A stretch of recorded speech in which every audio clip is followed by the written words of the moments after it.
E aí galera, o meu nome é Rodrigo Ferrari, bem-vindos ao meu canal. Nesse vídeo eu vou falar de um livro do Murray Rothbard, que é um dos maiores nomes da escola austríaca, junto com o Mises, o Hans Hermann Hoppe e menos, mas também com o Hayek. Esse livro, The Progressive Era, ou A Era Progressista, nunca foi lançado em português, e na verdade ele nunca foi terminado formalmente pelo próprio Rothbard. Foi um cara chamado Patrick Newman que caçou todas as peças que faltavam, porque ele na verdade terminou, só que ele não lançou. Ele escreveu os outros textos que ele precisava escrever para o livro na forma de artigos que estavam por aí. E o cara caçou e juntou tudo e lançou. A Era Progressista dos Estados Unidos é entre 1880 e 1920, e ela é importante para o Rothbard e para todo mundo que se interessa pela questão do mais Estado, menos Estado, porque essa é a era que transformou os Estados Unidos do país do laissez-faire, do liberalismo clássico, no país que a gente conhece hoje, que é bem mais estatista. Se você lê em inglês, você consegue encontrar esse PDF de graça no site do Mises americano. Não tenho certeza se tem no site do Mises brasileiro. Mas eu vou focar especificamente na questão do voto feminino, porque essa questão é interessante para todo mundo. Mostra como que esses discursos de defesa da família ou de emancipação da mulher e tudo mais, eles estão submetidos a essa lógica das brigas dos partidos, desde a era progressista. Então, o contexto é o seguinte: os Estados Unidos passaram por diversas reformas do sistema de partidos deles, até então. A gente está na época mais ou menos 1880, 1900.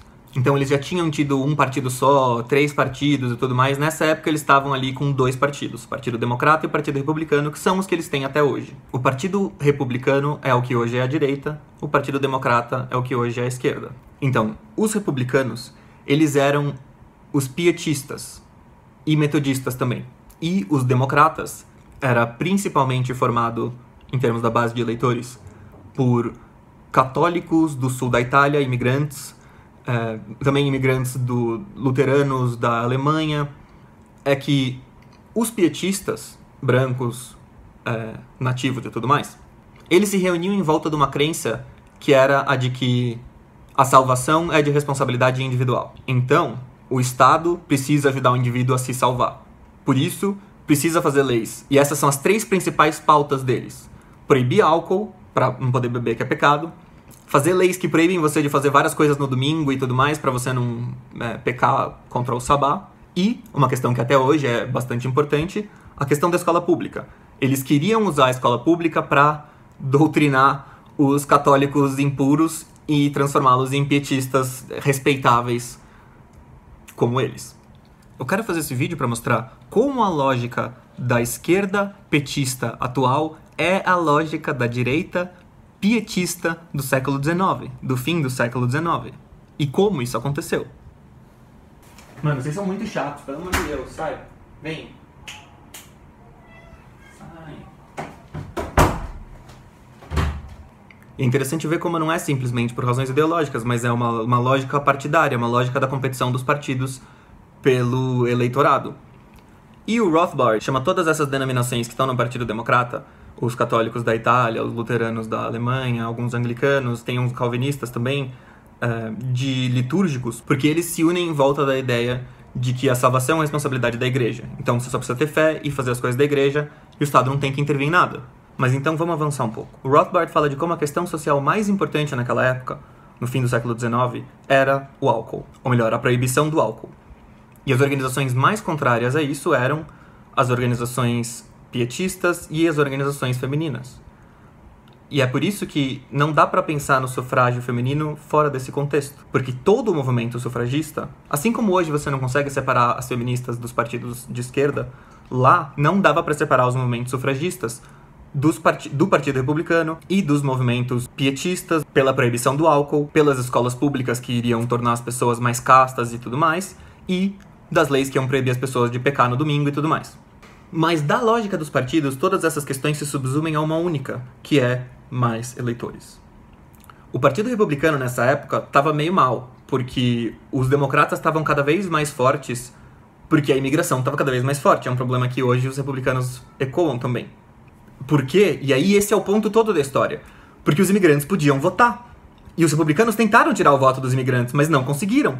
Só que eventualmente eles perceberam, bom, então o que a gente faz? A gente dá o voto para as nossas mulheres. E assim, as mulheres pietistas, elas eram muito envolvidas na política. Até o Christopher Lasch tem num livro interessante que acho que eu vou cobrir alguma hora, quanto que as mulheres participavam da vida pública com trabalho voluntário antes do voto, antes do trabalho. E era claramente muito mais do que hoje elas têm tempo para trabalhar. Então, a maior parte dos hospitais públicos, das bibliotecas, assim, as cidades inteiras eram construídas porque... Como que as cidades inteiras eram construídas sem trabalho público? Porque as mulheres tinham tempo livre. Não é que elas ficavam o dia inteiro trancadas em casa. Daí elas saíam por aí, organizavam coisas, angariavam fundos para fazer biblioteca, para fazer escola, para fazer tudo quanto é coisa pública.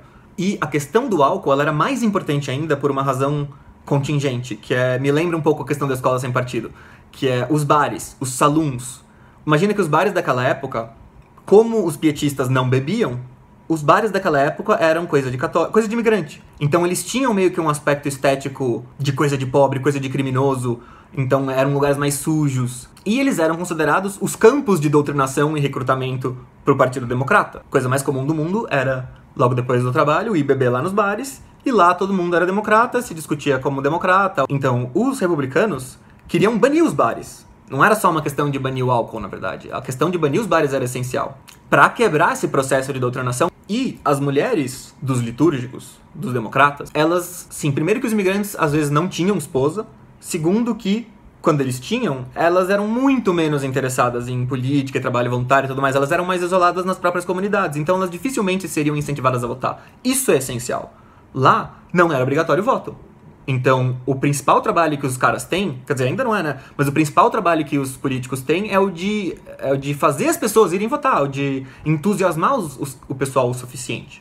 Então, o voto feminino é estritamente uma questão de ampliar a base de eleitores republicanos, para conter o avanço dos imigrantes. Todas as presidentes do movimento sufragista eram pietistas, por isso que tem essa relação que falam da eugenia com o aborto e tudo mais. De fato, naquela época, estavam alinhados esses interesses, por também questões demográficas. E até isso era parte das razões pelo sufrágio, pelo menos das justificativas pelo sufrágio feminino. As mulheres da elite falavam, pô, vocês deram voto pra esses vermes aí e a gente não tem? Aí não, né? Aí pega mal. Então, nesses primeiros momentos, você sempre enxerga essa ideia, essa briga, não é bem contra os homens, entende? É a ideia das mulheres da elite assegurarem sua dominância sobre os homens das castas baixas. Tem uma frase, não lembro se é da Simone de Beauvoir, acho que ela fala que o machismo faz com que o mais estúpido dos homens se considere um semideus frente a uma mulher inteligente, ou alguma coisa assim, mas essa é a ideia.